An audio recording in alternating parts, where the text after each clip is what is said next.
우리 하나님의 말씀 고린도전서 12장 8절 말씀 보시겠습니다.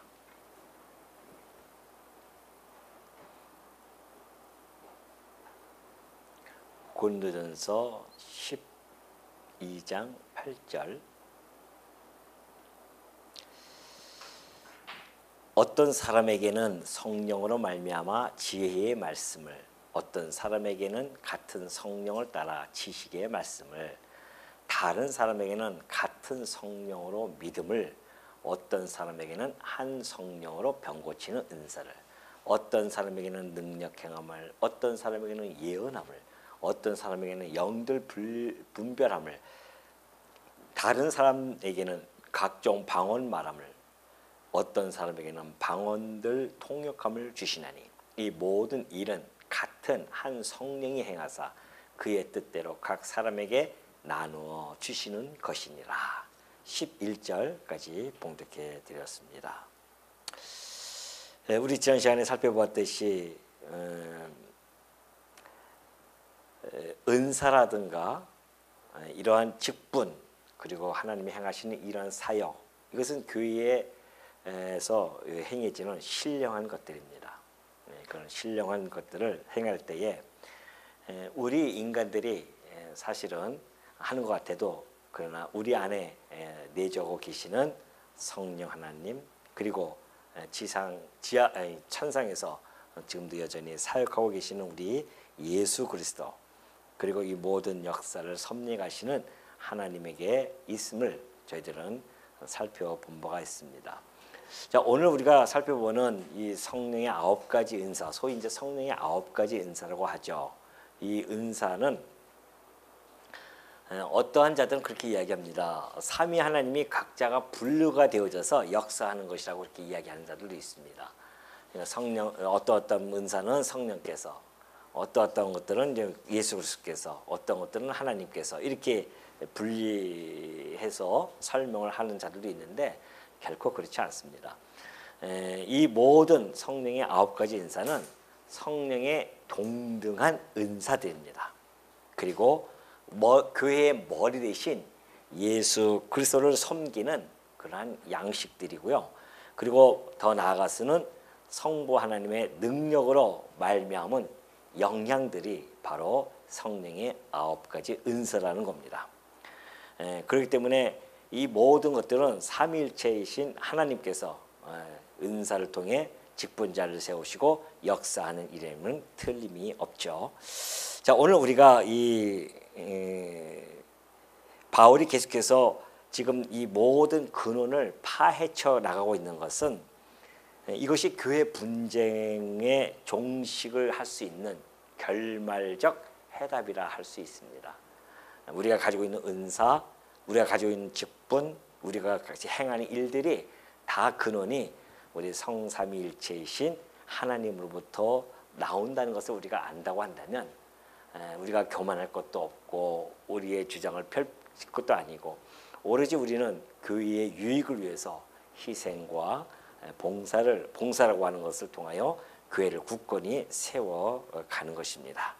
자, 하나님께서는 그 교회의 유익을 위해서 성령의 9가지 은사를 줬는데요. 이 9가지 은사를 우리가 좀 구체적으로 하나하나 살펴볼 필요성이 있죠. 왜냐하면 성령께서 우리 성도들에게 주시는 은사이기 때문에 거기에 대한 구체적인 내용을 안다고 하는 것은 매우 중요합니다. 그래서 하나하나 좀 살펴볼 것인데요. 먼저 우리가 이제 이 은사에 대해서 보면은 오해하는 부분들이 참 많이 있습니다. 그래서 전체적으로 우리가 은사에 대한 것을 좀 한번 살펴보면요. 예를 들면 이제 예수님이 오시고 나서, 그리고 계시가 완성되어집니다. 계시가 완성되어지죠. 성경 요한계시록을 통해서 하나님의 계시가 완성을 시킵니다. 그러면 이제 이 계시가 완성되어질 때까지 예수님이 부활승천하시고 나서 교회가 처음으로 창립을 하죠. 교회가 창립합니다. 교회를 처음 지을 때 하나님께서 그 교회의 기틀을 마련하기 위해서 주시는 은사들이 있습니다. 아주 강력한 은사들이죠. 그래서 교회를 창립하면서 굳건하게 세우기 위해서는 세상도 깜짝 놀랄 그런 은사들을 주십니다. 아주 표적적인 그런 은사도 주시죠. 그런 은사를 하나님이 주시는데 교회에게 계시가 완성할 때까지 그래서 크게 두 가지 은사를 나눠서 주는 것을 우리가 알 수가 있습니다. 하나는 한시적인 은사가 있습니다. 그리고 지속적인 은사도 있죠. 교회가 초대교회, 계시가 완성되어질 때까지 초대교회에 교회가 막 창립이 되어지는 이 놀라운 역사가 이루어질 때에 이렇듯 하나님께서는 교회에게 한시적인 은사와 지속적 은사를 주십니다. 그리고 이제 계시가 완성되어지고 나서는 교회가 이제 창립이라기보다는 이제 설립이 많이 되어지잖아요. 교회 창립은 예루살렘 교회입니다. 처음으로 교회가 세워지죠. 예루살렘 교회가. 그 이후부터는 이제 교회가 설립이 되어지는 겁니다. 뭐 안디옥에 가서 설립이 되어지고 다른 에베소 교회 가서도 설립이 되어지고. 그러니까 예루살렘 교회는 최초로 교회가 세워지는 창립 교회로서 세워지고요. 그 다음부터는 이제 설립 다 되어지는 거죠. 지금도 여전히 교회는 설립이 되어지고 있습니다. 이 설립된 교회를 견고하게 세워 나가야 된단 말이죠. 그래서 세운단 말입니다. 설립된 교회를 이제 튼튼하게 견고하게 세워 나갈 때에 필요한 은사, 이것은 이제 지속적인 은사예요. 이게. 여전히 이 지속적인 은사가 계시가 완성되어진 이후에도 그 교회에게 주어져서 계속해서 지금까지 그 은사는 실현되어 가고 있습니다. 자, 이제 우리가 하나하나 살펴보겠지만은 한시적인 은사 같은 경우는 뭐 여러 가지 있습니다. 그럼 우리가 이제 앞으로 계속해서 살펴보면서 설명해 드리고요. 지속적인 은사라고 하는 것은 매우 중요하죠. 교회가. 이것을 사실 이제 고린도서가 쓰여지고 나서 몇 년 있다가 로마서가 쓰여지거든요. 그때 로마서에서 바울이 12장 6절부터 8절까지 그 은사에 대한 부분을 잘 설명해 주고 있어요. 이 지속적인 은사를 어떻게 설명해 주고 있냐면은, 자, 교회를 세울 때는 필요한 은사들입니다. 첫째는 가르침이라고 하는 은사를 줍니다. 가르치는 은사를 줘요. 그래서 이것은 목사라든가 또는 교사들을 세워서 교회 안에서 가르침으로 교회가 세워질 수 있도록, 견고하게 세워질 수 있도록 그런 가르침의 은사를 주기도 하고요. 또는 다스림의 은사가 있습니다. 이것은 지금 성경에 있는 그대로 제가 말씀드리는 겁니다. 다스림의 은사가 있는 은사를 주어서 직분을, 장로로 가는 이 직분을 주어서 그 일들을 행하도록 해주죠. 그런가 하면은 이제 구제의 은사가 있습니다. 구제의 은사를 통해서 이 집사들을 통해서 교회가 구제할 자가 있는가 살펴보고 구제를 통하여서 교회를 아름답고 견고하게 세워가는 것. 이것이 이제 집사들의 역할이고요. 또 뭐 위로하는 것이 있습니다. 위로의 그 은사가 있는데, 위로라고 하는 것은 우리가 뭐 권사님을 그렇게 얘기할 수 있죠. 권사님들이 교회에 좀 힘든, 그렇게 병든 자라든가 힘든 자들을 찾아가서 위로해주고 격려해주고 그런 은사를 통해서 직분을 가지고 일을 해나가는 겁니다. 이러한 일들을 해나감에 있어서는 공통적으로 필요한 은사가 있습니다. 이런 일들을 해나갈 때에 긍휼한 마음이 있어야 됩니다. 긍휼한 마음이 없이는 안 되고요. 또 섬기는 은사가 있어야 됩니다. 섬기는 은사, 긍휼한 은사, 긍휼히 여기는 은사, 섬기는 은사, 그리고 최종적으로는 뭐 사랑의 은사, 가장 큰 거죠. 사랑의 은사가. 그래서 이런 은사들은 이제 직분자들이 다, 이 모든 직분자들이 갖춰야 할 기본적인 은사들이에요. 우리가 가르치는 것도 섬기는 일이고, 다스리는 것도 섬김의 일이고, 구제, 위로, 이 모든 일들이 섬기는 일이란 말입니다. 그 섬기는 자들이 긍휼한 마음이 없다고 하면은 이런 일들이, 은사들이 사실은 공허해질 수가 있어요. 예를 들어서 이 사랑이라고 하는 것이죠. 사랑의 은사를 갖지 못한 가르침을 은사를 받으면요 울리는 꽹과리와 같습니다. 아무리 뭐 주옥 같은 설교를 한다 할지라도 사랑이 없다고 한다면 울리는 꽹과리와 같다고 했어요. 또 이 다스리는 것도 마찬가지입니다. 사랑이 없는 다스림은 위압감으로 느껴지거든요. 성도들이 섬김의 다스림이 되는데 우리 주님이 했듯이 섬김의 다스림이거든요. 철저히 자기를 희생하고 봉사하면서 다스리는 거지 우리가 어떤 위압감으로 다스리는 것이 결코 아니란 말입니다. 이 사랑이 없으면 안 되는 거죠. 구제도 사랑이 없으면은 마치 뭐 동정하듯이 그렇게 되어질 수가 있습니다. 정말 사랑을 느껴서 기쁨으로 받을 수 있는 그런 구제가 되어져야 된다는 것이죠. 위로도 마찬가지입니다. 사랑이 없는 위로라고 하는 것은 공허함이에요.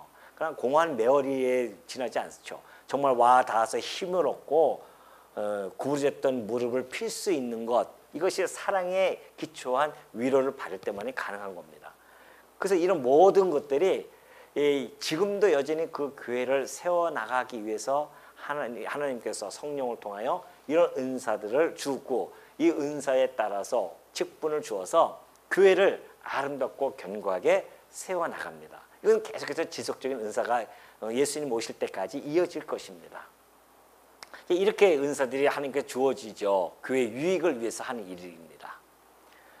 이제 오늘 이 고린도전서에서 나타나는 은사는 지속적인 은사도 있고요. 또는 한시적인 은사도 이 안에는 포함되어 있습니다.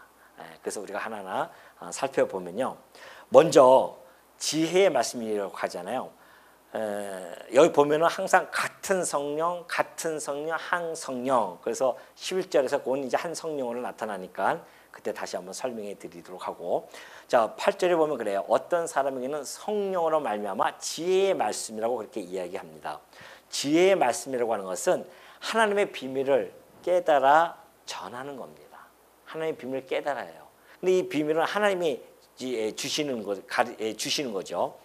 그래서 이 지혜의 은사는 사실은 세상 사람들이 보기에는 어리석게 보이는 지혜입니다.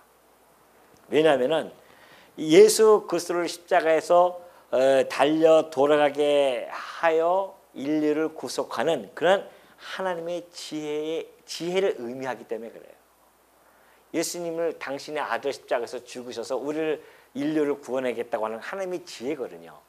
그러니까 세상 사람들은 이해를 못하는 거죠. 왜 그 아들을 죽여서 우리의 죄를 대신해서 죽이느냐. 우리 죄는 우리가 해결해야 되지. 이렇게 세상 사람들은 도저히 이해할 수 없는 지혜가 바로 이 지혜의 말씀입니다.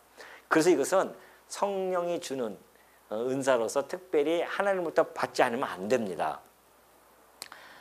우리가 베드로후서 3장 15절 보면 베드로가 바울에 대해서 이렇게 썼어요. 또 우리 주의 오래 참으심이 구원이 될 줄로 여기라. 우리가 사랑하는 형제 바울도 그 받은 지혜대로 너에게 이같이 썼다 그래요. 그러니까 그때 당시 사도들은 이 지혜의 은사를 받아야 됩니다. 지혜의 말씀을 받지 않고는 하나님의 비밀을 전할 수 없죠. 그렇기 때문에 그러한 은사를 하나님이 주셔서 이것은 인간으로서는 도저히 알 수 없는 인간의 어떤 웅변술 수사학으로는 접근할 수 없습니다. 이 지혜의 말씀은 오직 성령을 통해서만 알 수 있는 거죠. 이걸 통해서 바울이 지혜를 받고 말씀을 가르칩니다. 그래서 바울이 가끔 그런 이야기를 합니다. 내가 하늘의 비밀을 하나님의 창세전의 비밀을 내가 하나님부터 받아서 너희에게 전한다. 이것이 다 지혜의 말씀의 은사거든요. 베드로도 그렇고 다 지혜의 말씀을 받아서 전달해 주고 있는 겁니다. 이런 지혜의 말씀이 있고요. 또 하나는 지식의 말씀입니다. 지식의 말씀은 그리스도에 대하여 아는 지식인데요. 이 지식은 복음에 관련되어진 여러 가지 그런 사실들에 대한 관계를 다루는 겁니다. 그래서 어떠한 교리를 연구한다거나 그런 것이죠.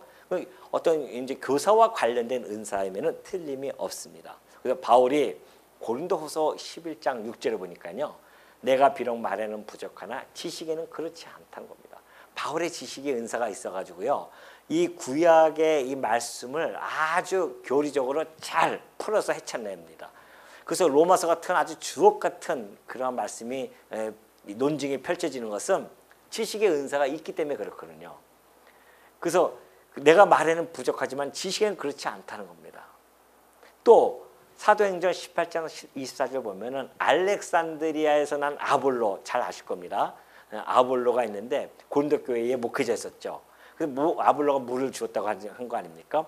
근데 유대인이 에베소에 이르니 이 사람은 언변이 좋고 성경에 능통한 자였었습니다. 성경에 능통했어요. 그래서 이 사람도 역시 그 지식의 은사를 받은 사람이 틀림없죠. 그런데 그 아볼로를 듣고서는 그 지식의 예수 그리스도 세례 요한의 세례만 알고 있었기 때문에 브리스길라와 아굴라가 아볼로를 데리고 와서 예수 그리스도 성령 세례를 설명해 주지 않습니까?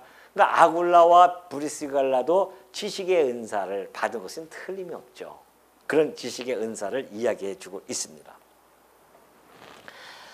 그리고 또 이제 믿음의 은사가 있습니다. 이 믿음이라고 하는 것은 권능을 행하는 겁니다. 이 권능을 행하게 하는 것인데 우리가 알고 있는 일반적인 그러한 의미에서의 믿음과는 좀 차원이 다릅니다. 예수를 믿고 믿는 것, 이 믿음도 역시 선물이죠. 은사를 주시지만은 그러나 지금 여기서 이야기하는 믿음은 그런 예수를 믿고 구원받는 그런 믿음의 차원이 아니라 어떤 권능을 행하는 그런 믿음, 다시 말해서 특별한 선물로서 주어진 믿음입니다. 예를 들면 여기 이렇게 보면 그래요. 고린도전서 13장 2절에 보면 내가 예언하는 능력이 있어 모든 비밀과 모든 지식을 알고 또 산을 옮길 만한 모든 믿음이 있을지라도 그래요. 이 말씀은 밑에 있는 예수님의 하신 말씀을 지금 인용해서 하는 거죠. 그래서 산을 옮길 만한 믿음, 그러니까 기적과 표적들이 일어날 수 있는 그런 믿음을 이야기합니다. 그러면서 예수님도 오셔서 그러죠. 예수님이 마태복음 17장 20절의 말씀은요. 어떤 사람이 아들이 간질이 걸렸어요. 그러니까 시시때때로 넘어진단 말입니다. 근데 사실은 귀신에 들려가지고선 그렇게 되어진 건데, 그래서 와서 예수님에게 주여 주여 우리 아들 좀 살려주십시오. 제가 이 아들을 저 제자들에게, 당신의 제자들에게 데려갔더니만 고치지 못하나이다 그래요. 그러니까 예수님께서 그 제자들을 책망하시고 나서 하시는 말씀입니다. 너희 믿음이 작은 까닭이니라.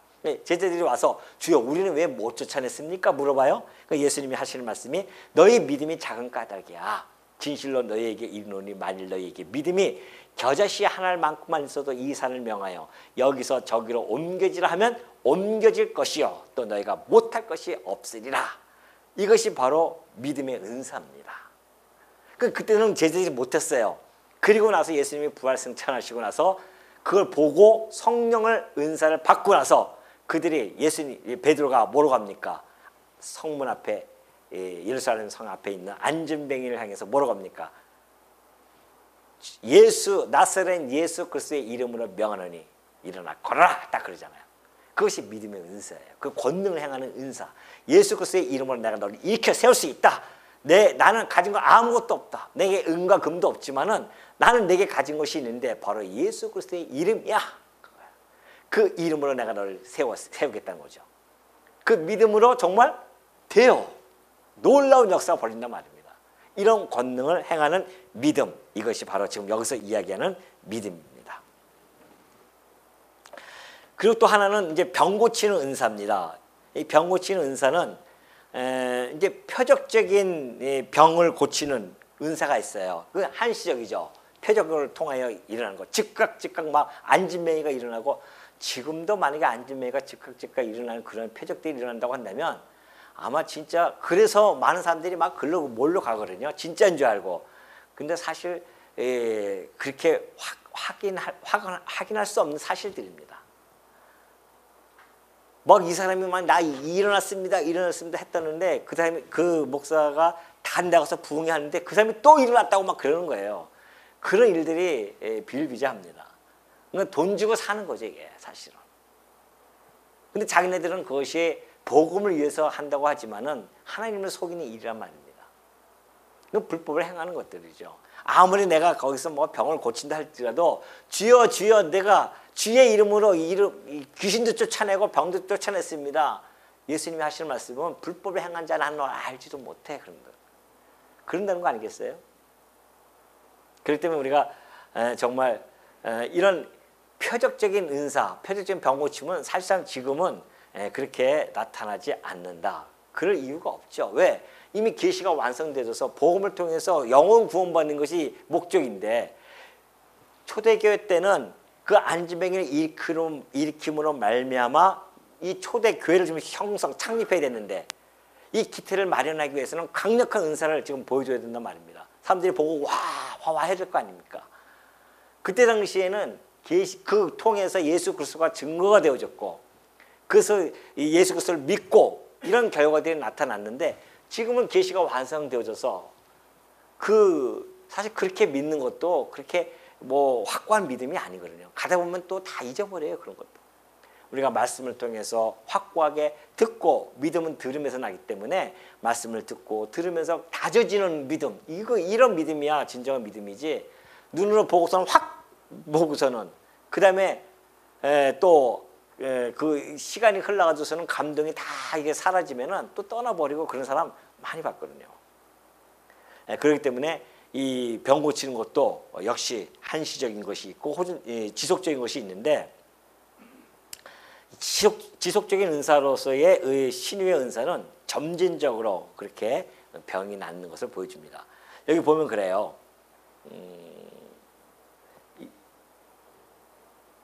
사도행전 넘어가겠다. 사도행전 8장 20절에 보면 이게 아닌데요. 예. 이 사도행전 4장 29절에 보면 그러죠.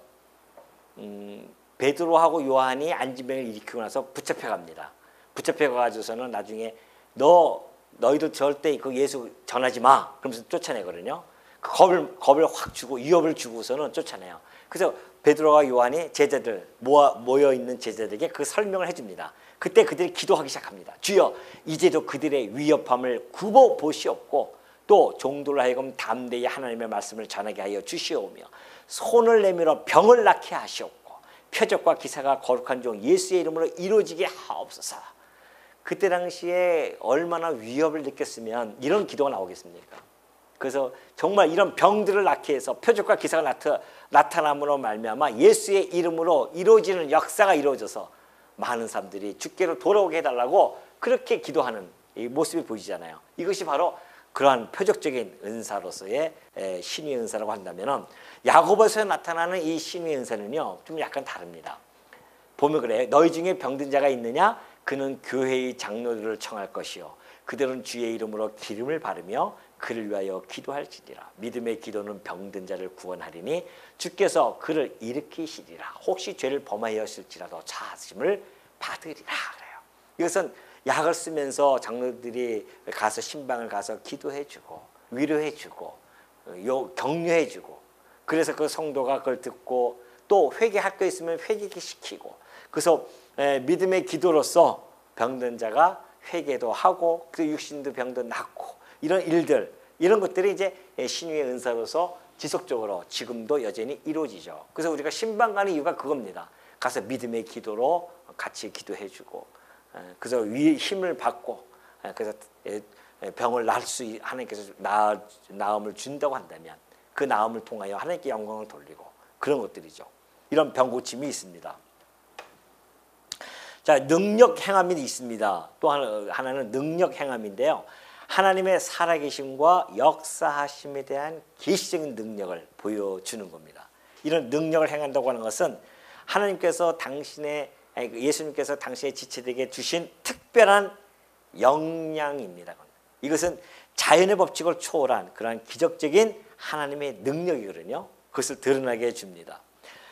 예를 들면 이런 사건이에요. 아나니아와 삽비라가 성령을 속이죠. 그래서 베드로 앞에 옵니다. 그때에 베드로 앞에서 그들이 꼬꾸라져서 다 죽어요. 그런 능력을 행합니다, 베드로가. 그것뿐만이 아니죠. 바울도 마찬가지입니다. 바울도 구브로 섬의 바보라는 지역에서 마술사가 와가지고서는 총독이 복음을 듣고 믿으려고 하는데 자꾸 회방을 넣어요.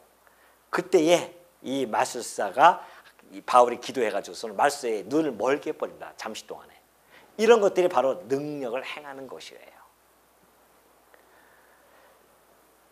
요즘 뭐 그런 능력을 행하는 은사가 글쎄 있을지 모르겠네요. 막 자기는 그런 능력이 있다고 큰 소리 치면서 하는데 아주 근거 없는 자신감 가지고 그렇게 막 하는데 모르겠어요. 또 하나는 예언함입니다. 예언의 은사가 또 있죠. 예언은 이 계시 시대에 있었던 이때 계시 시대 때에 계시 시대 완성이 되기 전에 있었던 직접적인 예언이 있습니다. 하나님부터 직접 받아요. 예언을.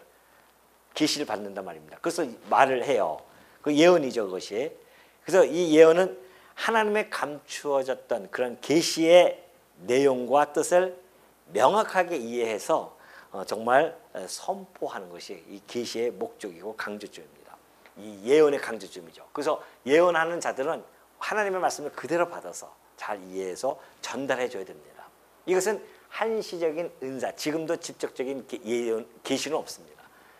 계시가 완성되어졌는데 무슨 또 직접적인 계시가 필요하겠습니까? 그래서 그때 당시에는 이제 계시가 완성이 되어지지 않았기 때문에 그래서 직접적인 계시를 받아요. 그래서 예를 들면 아볼로가 그러죠. 예루살렘에 있던 선지자 아볼로가 아니고 아가보라고 하는 선지자가 이제 안디옥 교회 갑니다. 그래서 그때 예언을 해요. 천하에 뭐죠? 천하에 기근이 올 것이다. 흉년이 올 것이다. 그렇게 예언을 합니다. 근데 정말 글라우디오 대왕 때에 황제 때에 오거든요. 흉년이 와요. 그래서 유대 예루살렘에 있는 교회에 부조를 하죠. 연보를 해서 부조를 하게 되어집니다. 그것처럼 직접적인 그때 당시에는 계시가 그때까지 있었습니다. 그러나 이제는 계시가 완성되어졌기 때문에 완성되어진 이 계시를 전달해 주는 이런 간접적인 그러한 예언이 있는 겁니다. 이제는 이런 예언의 은사는요, 특별히 교회의 덕을 세우는 일과 직결되어져 있습니다. 14장에 잘 나타나 있어요. 이것은 14장에 넘어가서 다시 한번 설명을 해 보도록 하겠습니다. 그래서 여기 보면은 고린도전서 2장 7절에 보면 그래요. 오직 은밀한 가운데 있는 하나님의 지혜를 말하는 것으로서 곧 감추어졌던 것인데, 하나님의 지혜, 바울이 전하는 이런 복음의 말씀 이런 것들은 하나님의 지혜죠. 근데 감춰졌어요. 그것을 하나님이 우리의 영광을 위하여 만세전에 미리 정하신 것들, 이런 것들을 하나님부터 받아서 지금 바울이 전달해 주고 있는 거죠. 이런 예언의 말씀들. 또 우리가 이것을 말하거니와 사람의 지혜가 가르친 말로 아니하고 오직 성령께서 가르치신 것으로 하니 영적인 것은 영적인 것으로 분별합니다. 그러니까 바울도 구약 성경에 대한 것도 알고 있었지만은, 그러나 그가 직접 성령을 통하여서 예수 그리스도를 통하여 예언을 직접 받아요. 계시를 받는단 말입니다. 그래서 성령께서 가르치신 것으로 그들이 가르쳐 주기도 하고, 이런 예언의 은사가 그때 당시에는 있었고요. 지금은 지속적인 은사, 예를 들어서 이 말씀을 가지고서는 전달해 주는, 가르치는 은사를 가진, 그래서 하나님의 말씀이 이렇습니다라고 간접적인 예언으로서 전달해 주고 있는 것이죠. 자, 또 하나는 이제 영분별이 있습니다. 영분별, 영들을 분별을 해요.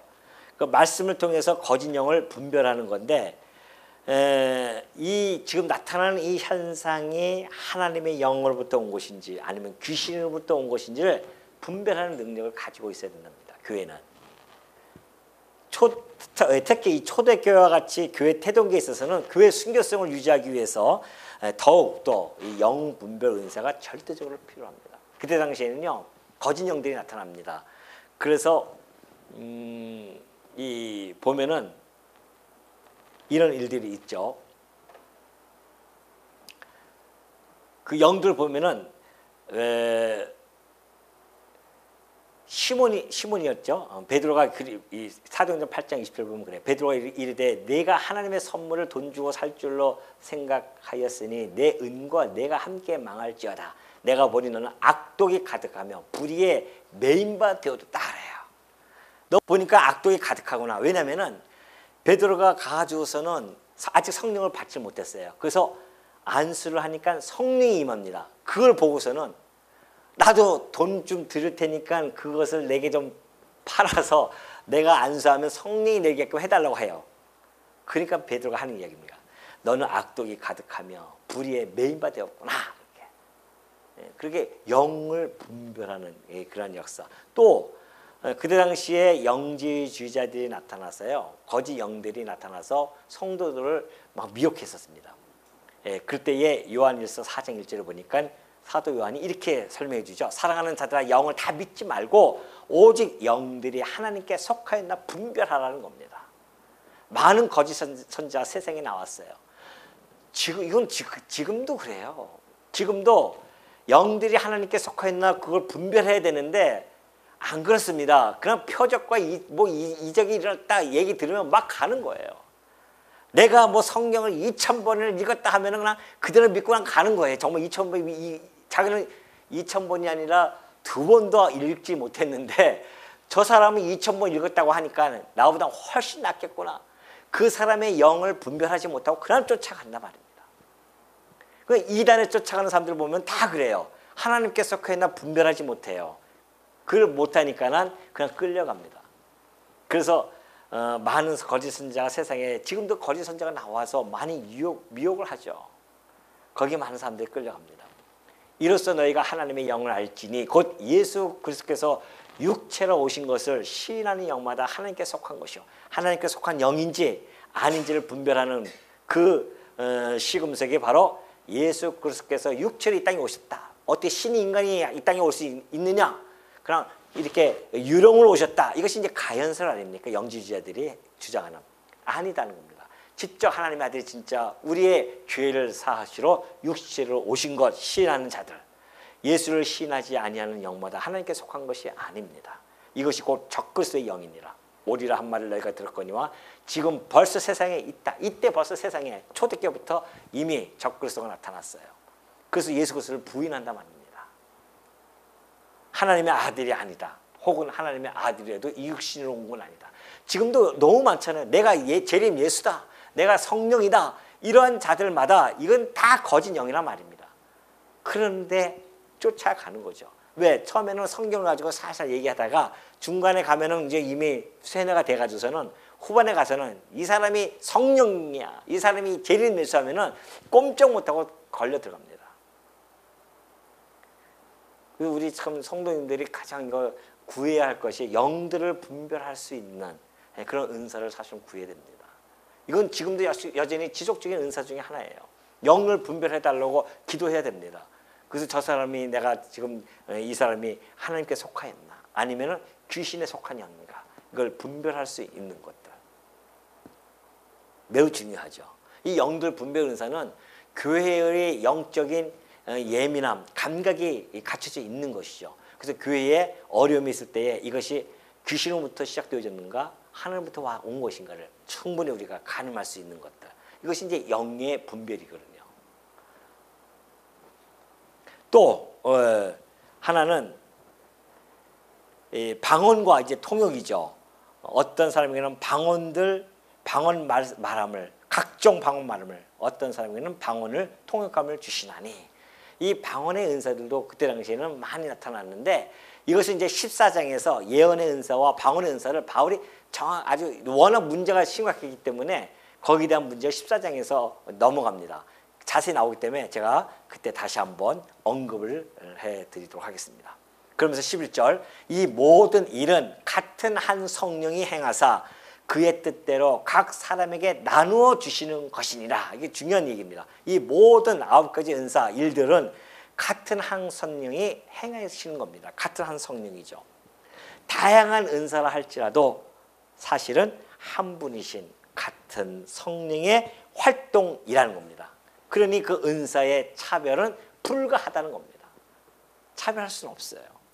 구별만 있는 것이죠. 다만 그 은사를 통해서 교회에 더 유익한 것도 있고 좀 덜 요긴한 그러한 은사도 있을 수 있죠. 그것뿐이지 은사의 차별은 아니라는 겁니다. 그래서 지혜의 영이신 성령께서 당신의 뜻대로 주셔요. 각 사람에게 합당한 은사를 나눠주는데요. 그런 무조건 나눠주는 것이 아닙니다. 인간 우리 각자의 고유한 특성을 고려합니다.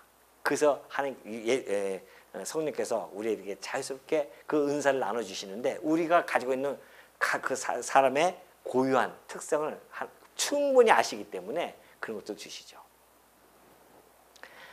그래서 어떤 분들은 정말 그 성격에 맞게 그 은사를 가지고 또 행하시는 분도 있고요. 그러니까 좀 답답한, 좀 너무 답답해라고 생각하는 것도 그것도 잘못입니다. 하나님 주신 은사인데 그거 어떡할 거예요? 그 성격에 맞춰서. 그런 분들은 또 그 교회에서 필요하기 때문에 그렇게 주셨고, 또 성질이 막 급해가지고 막 하시는 분들도 있어요. 그것도 또 교회에 매우 필요합니다. 다들 그냥 거북이처럼 걸어가면 어떻게 이걸 가겠습니까? 때는 토끼처럼 막 뛰어가는 분도 있어야 함께 그 밸런스를 맞추면서 갈 수 있죠.